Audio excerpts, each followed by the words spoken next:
How would he start? By doing that. Touchdown pass to Alshon Jeffrey, 15 yards. Eagles take a 7-0 lead. Then here, it's 10-0 Philly. Miles Sanders like, yo, I'll handle this one. 82 yards down the sideline. It's a 17-0 Eagles lead at the half. Let's go to the third quarter. Saints yet to get on the board. Alvin Kamara, that changed that. 5-yard touchdown run there. It's 17-7. Still in the third. Taysom Hill, play action looking deep for Emmanuel Sanders, and he had him. 37 yards in the pitch and catch. So the Saints score 14 straight points to cut it to a 3-point deficit.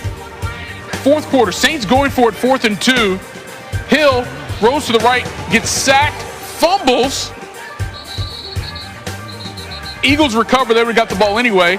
It's all good, but they would not convert on the 4th down with the Saints, and that gives the Eagles a chance to do that. Sanders gets in the end zone. So now it's 24-14, and yeah, Mike Trout, cardboard cutout or not, he was hyped. Here come the Saints, though. Hill, Jared Cooks, what a catch. 20-yard touchdown there. So now it's a 3-point game. Saints go with the onside kick, and like the Eagles act like they didn't want to touch it for a while, and the ball gets loose, and everyone says they have it. It actually hits off an Eagles player's foot, but somehow Jalen Mills goes in there and comes out with it, and the Eagles hang on to win it 24-21. Jalen Hurts 17 for 30, 167. He also ran for 106 yards. And speaking of those 106 rushing yards, according to Elias, the second most by a player in their first career started quarterback since 1950, trailing only Lamar Jackson's 119 back in 2018. Even more impressive when you consider the Saints had not allowed an individual 100-yard rusher in 55 straight games, and that includes the playoffs. And today, they allowed 2 of them. All right, Tim, let's start with you. First career start for Hurts, and he gets his first win. What was your assessment of what you saw from the rookie in his debut? I thought he played really well. You know, he's facing a good defense in the Saints, and I thought it was a balanced performance by him.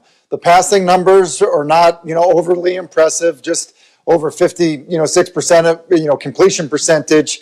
But he was efficient, didn't have any brutal mistakes. But what he did do an excellent job of was run the football. And I think it was a combination of design runs as well as runs, off of the scramble. Here's a 3rd and 1 where he's met in the hole and he wins the battle. It's a first down.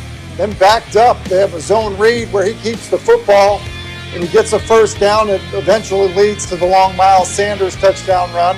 And then on a 3rd and 2 and kind of a critical moment with the lead, they run him again on a quarterback sweep successfully. But then it was also some of these plays, escaping outside the pocket on a design pass play, running for the first down. You saw it at the end of the first half.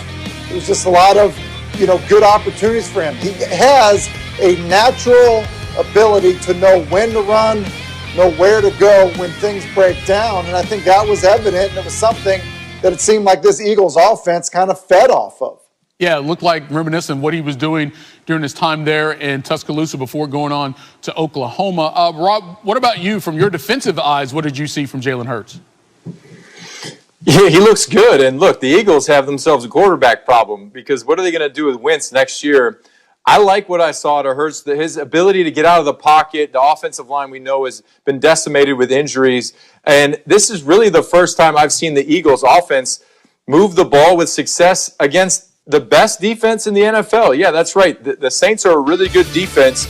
So his ability to scramble, extend plays, get out of situations against the blitz, just like in this clip here, getting the ball out of his hands, realizing what he is seeing, beating defensive ends to the edge because he's faster than them. So him taking advantage of what the defense is showing him and going out there and producing, scrambling for first downs. I mean, he made a lot of guys look slow out there. So he's a very fast quarterback, and this is his first start. So what is he going to be as he progresses? I think he's going to learn, become a better quarterback. So, look, the Eagles, at this point right now, they're trying to figure out what they have on their roster for next year. And right now, it looks like Hurts is going to be the quarterback to me.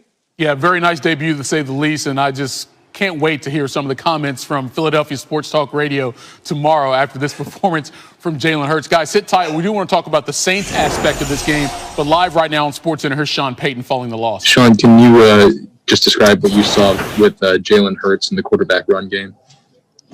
Well, listen, I felt like he played well. He played exceptionally well, and he hurt us. We'll look at the tape. Obviously, we didn't do a good enough job of slowing that down. When a team rushes for 250 yards, not a lot good can happen. But I'll say this, he was impressive just watching him. I thought he played with poise, made some throws. He was smart. He did a good job.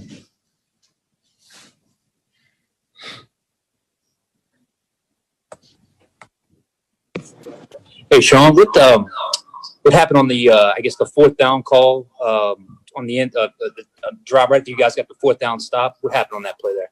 Yeah, look, it ended up being a sack. We got a little different coverage. Probably it was more of an aggressive call by me, a shot play, and it's one of those where I'll want that back relative to the timing in the game. We had the momentum. Kind of had bust in protection, and we're trying to take a shot to score. Sean, it seems like you guys do a really good job of avoiding coming out flat. When this sort of thing happens, why do you think that is? If you even can put a finger on that. Yeah, look, it's hard to point to one specific thing, but it's something as a coach you think about every week. Are we ready to play?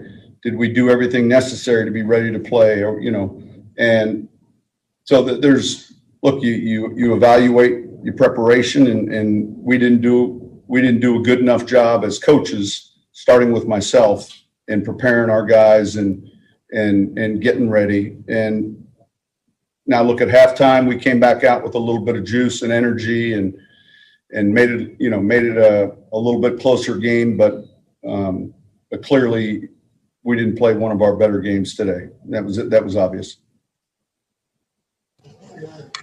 And you guys haven't really faced like a lot of quarterbacks who run, specifically like design run plays this year. When you're seeing that for the first time in week 13, does that make it more challenging? Yeah, look, each week we're seeing unique and different offenses, and so was this one a little bit more specific? You might say that, but yet it's an RPO-driven team, and look, Jalen, he played well. He played really well.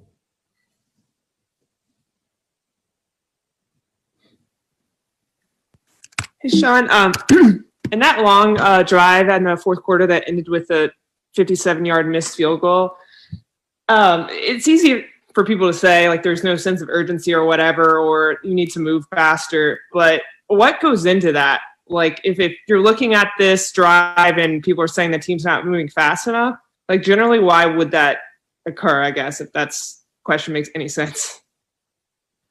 We're always mindful of where we're at with the clock, where we're at with our timeouts. So I don't know what people you're talking about, but it's something that, there's various tempos we use, and that's what I would say. The announcers were talking about sense of urgency, which I'm sure you love that term, but I didn't know if that All right, back to the Eagles. Miles Sanders taking questions about his new starting quarterback. Awesome, man.